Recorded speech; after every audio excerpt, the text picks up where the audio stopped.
a communicator. I think I can handle showing a prospective buyer around a flat. Babe, Vankies. Fruit bowl. Sorry about that. So, yeah, did he sound keen? Yeah, well, once he's seen the flat and he's heard my sales pitch, he'll definitely make an offer. OK. Bye-bye. Bye. Why are my keys in the fruit bowl? I don't know. Maybe your mum put them there. Honestly, Jason, I hope that you'll be better organised when we have our own place. Well, don't get your hopes up, babe. It's only one viewing. I have a good feeling about Mr. Chips. Babe, there's a million time wasters out there, and I bet you 10 quid Mr. Chips is one of them. Oh, you were so negative. Well, one of us has to be realistic. No, you suck the energy out of everything. You have no vision. I see the world in widescreen, HD, 3D, on demand. You are on Cloud Cookie Land. No, you are lazy. You have no ambition, no vision, no drive. I tell you what, I'm meeting the Rovers at 6, eh? Oh, sorry. Going out with the vodka shot girls to celebrate selling your flat. Oh, yeah, for that chance. Don't wait up for me.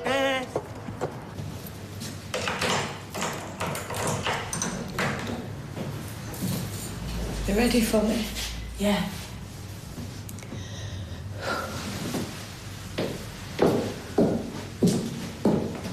You see my blue shorts? Under your bed. Right, so your appointment with the consultant at 10, yeah? I've cleared it with Nick. Can you book us a cab? Yeah, no probs. I can drive you. Please, I know you want to help and I'm being selfish, but I don't know. I've been thinking about it all night and whatever they say, I'm ready. Are you sure? Well, like a man's got to do what a man's got to do. Yeah, something like that. Will you let me know how it goes? Of course I will. Because I want to buy the first drink when you get the good news. If I get good news today, the drinks will be on me.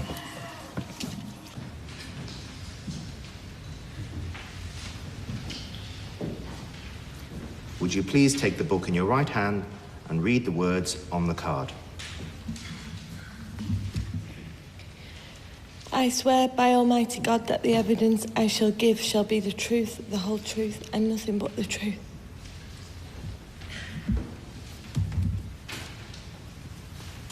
I've just had a text off Sophie saying there's an emergency, all. Snap. I'm so sorry. I got here as quick as I could. Apparently, Shan's bus is late because his roadworks on Corporation Road, but... So what's going on? What's the emergency?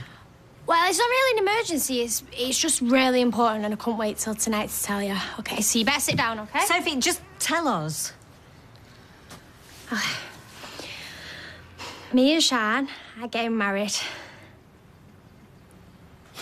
You can't get married. Well, I know. It's like a civil partnership thing, but it's deadly serious, dead legal, and... I don't know, it's just as important. Sophie, you're 16. People get married at 16. Well, not many, and lots that do regret it later. Yeah, but I love her and she loves me and we want to be together. Well, you are together, you don't need anything else. Maybe in a few years. Look, I'm not sure how these civil partnership things work, but I'm sure you can't do it without our permission. Yeah, well, I thought you'd be happy for me. I thought you liked Shan. We do, love, but you're too young. Why now? Well, because we love each other and we want to make it official. We want to celebrate that. Well, have a party. We'll happily join in. Mum, I don't want a party. We want to get married. Look, you're too young to get married. And as far as I'm concerned, you're not getting my permission. No, I'm sorry, love. I'm with your dad on this one. Sophie? Sophie! John loved teaching. I mean, he really loved it. It was like it was his whole life. And then when it was taken away from him, he was a shadow of himself. I knew he was pretending to be Colin Fishwick, and I was never happy about it. I knew that it made him feel himself again. But you must have known that what he was doing was illegal. But I didn't think he was doing any harm. Because he was teaching. He was helping kids to learn. He was a good teacher.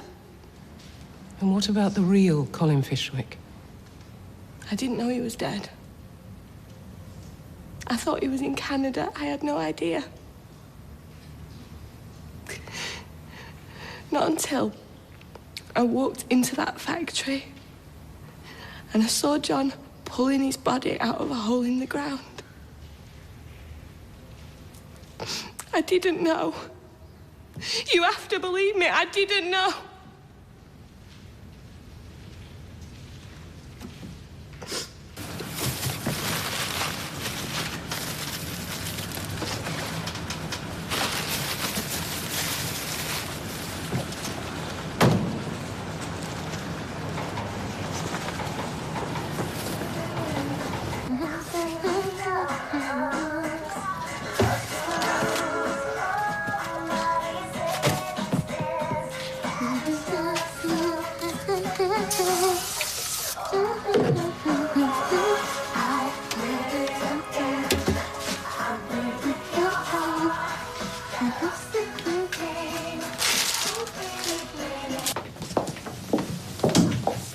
Mr. Gray, sorry to keep you waiting.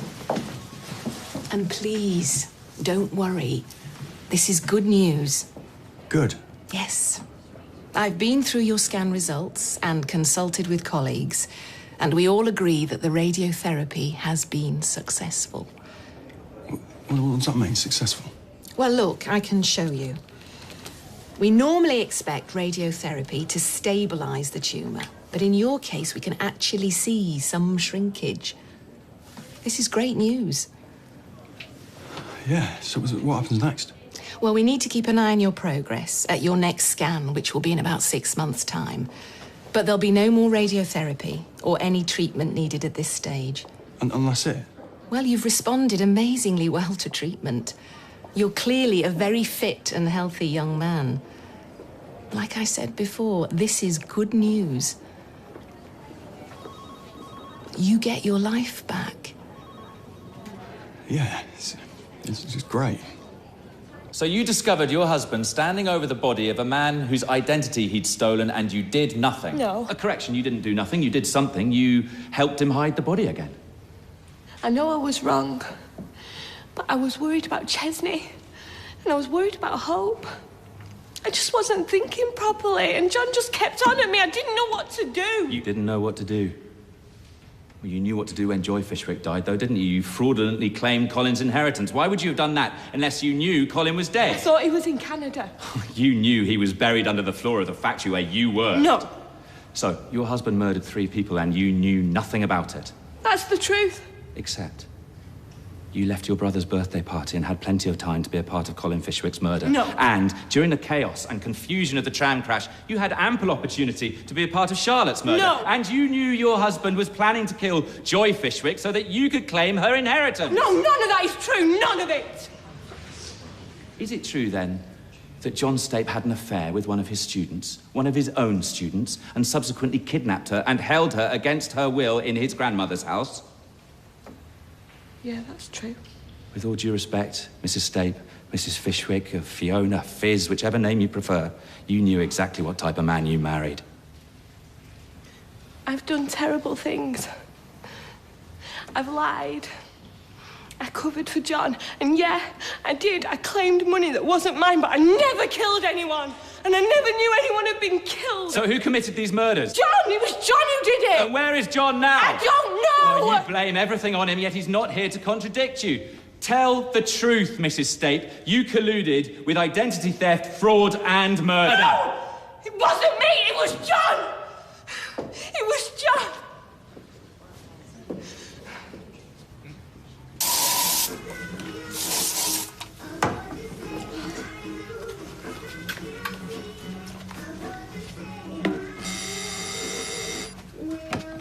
Hello, is that Mr. Chips to view the flat?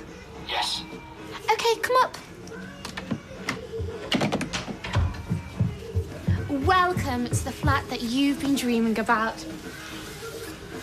Hello, Rosie. We need to talk.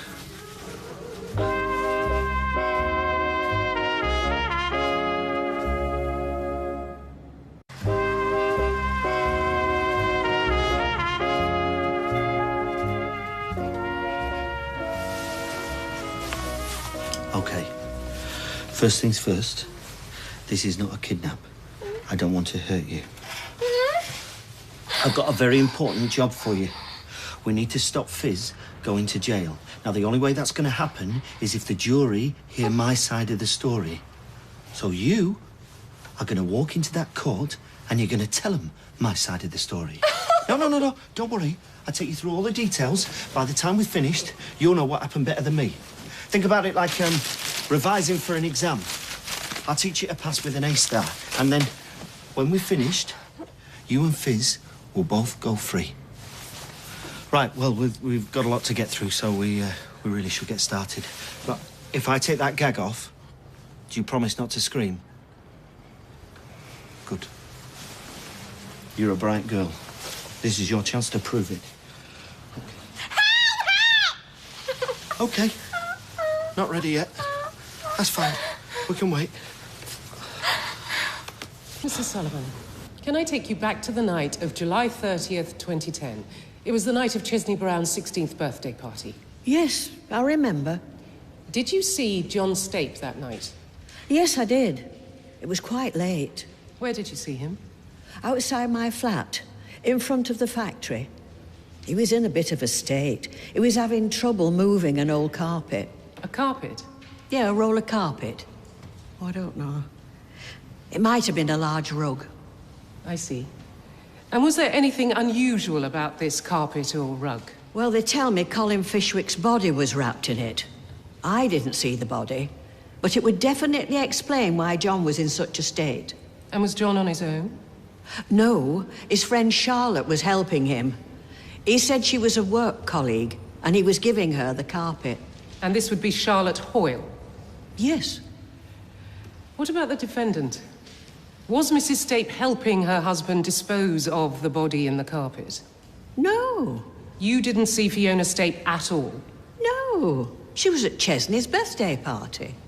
Thank you, Mrs. Sullivan. No further questions.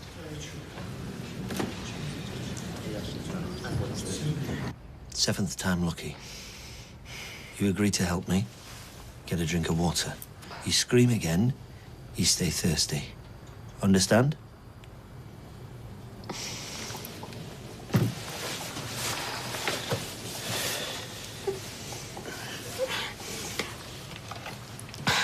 You were completely mental. Do you want a drink? Yes, please.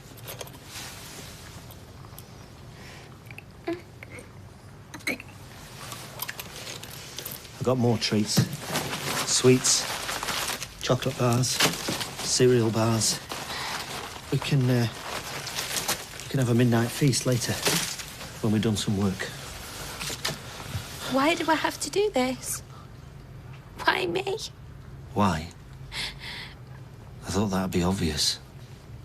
Because you started it. I thought you were going to call me. Nick said he saw you coming home. What did they say? Chris, please, tell me what the consultant said. It's not good. How not good? I don't know, it's difficult to take it all in. That's why you should have let me come with you. Look, whatever it is, we're in this together. Not really. Of course. All right to the end. Whatever happens, you're not on your own. The radiotherapy didn't work. I'm looking at more treatment and maybe an operation, and if that doesn't work, then they're not sure what they can do for me. Hey, come on. I thought you were my support. I am. Have you told anyone else? I think we should talk to Ross. No, please. He needs to understand what's going on. No, he needs protecting. No, he's not stupid. He's going to work it out, and then he'll resent us for lying to him. We're a family. We're in this together. We can't have secrets. Right, one more time. Chesney's birthday party started at 6. Fizz was there from the very beginning.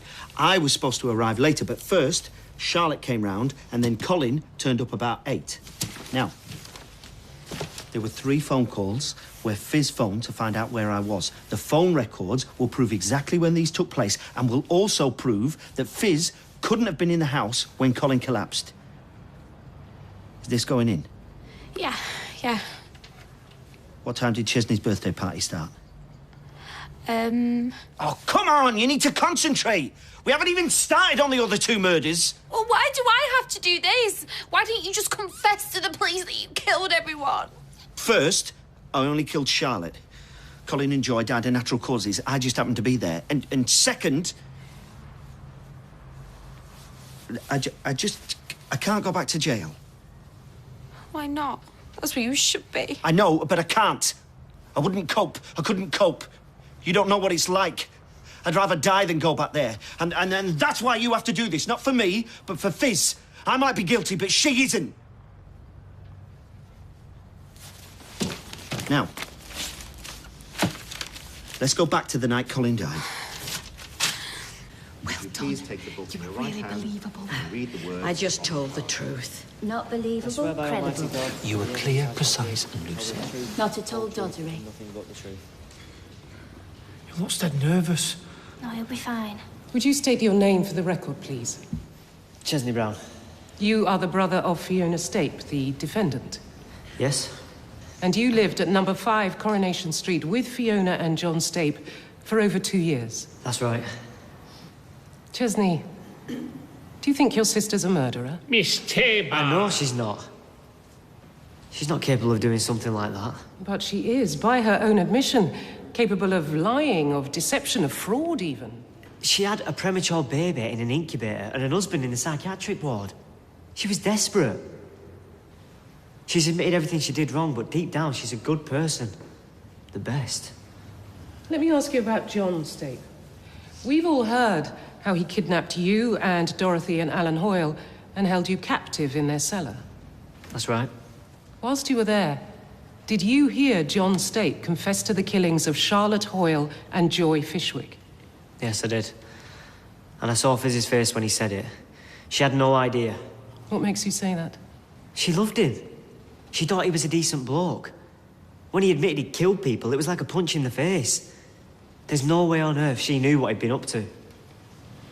After the defendant, you probably spent more time with John Stape than anyone else. Can you tell us what he was like? He was always creepy. Like, not quite normal.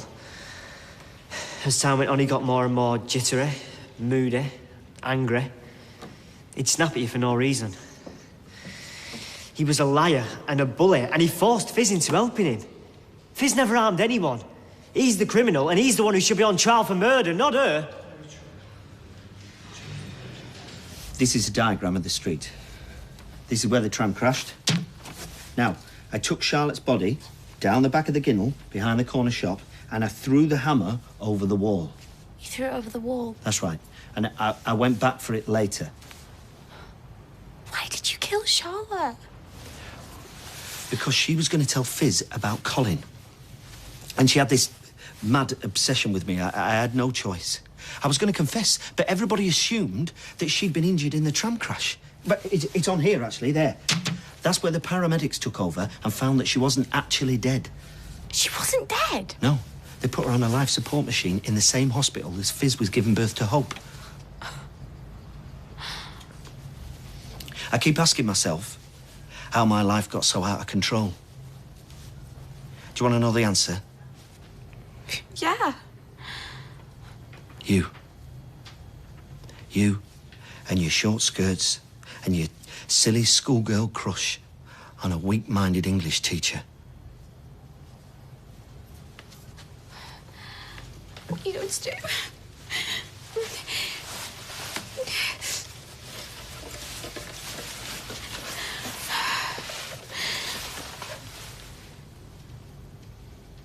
I'm going to give you a written test. Find out how much of this has gone in. Question 1.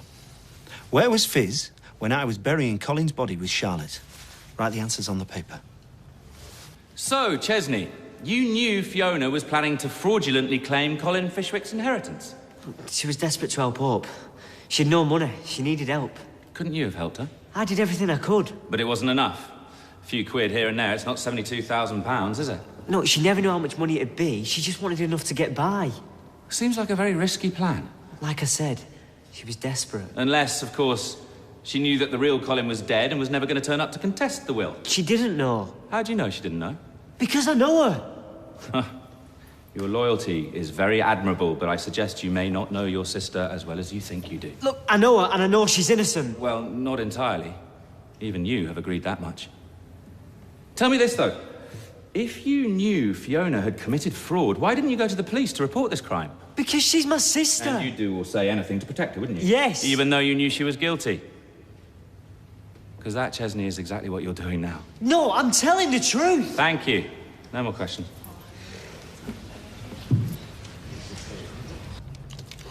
There's an A in murder weapon. Fizz was at Leanne Barlow's hen night when I killed Charlotte. And I hid the hammer in the cistern of the privy at number 5. That's 12 out of 20. That's not bad. No, it's just simple history. All you have to do is remember the details. The details are important. It's a court of law. Fizz's freedom depends on you. Oh, please. I can't do this. Yes, you can. We'll do it together. I don't want to do it. Yeah, well, I don't care what you want. People have died. This is not a game. Do you want to get out of here alive? Right, then you'll do this, and you'll do it right. You've got to be in court tomorrow, so if that means we have to do this all night, then we will. Now, are you ready to start again? Yes.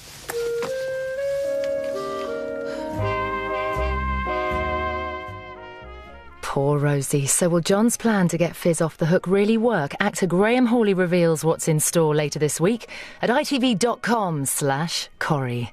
Nuns don't just up and kill other nuns. Oh, I wouldn't put anything past that lot. A Sacred Trust in Midsummer Murders next tonight.